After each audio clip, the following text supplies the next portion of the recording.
Hello everyone, today we will talk about how to fix or how to solve the problem of not loading on the application of DeepSeek. We click on settings.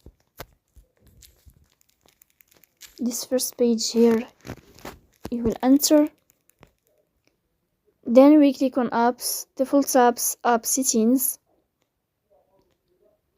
Here in this page you will search about DeepSeek app. Here in this page of app info, you will click on first stop and you will click OK. After that, you will enter to the window of storage. Then we click on clear cache. In the end, you will turn off your phone and you will wait a moment to restart your phone again to fix that problem. So that's all. Don't forget to support us by like and subscribe.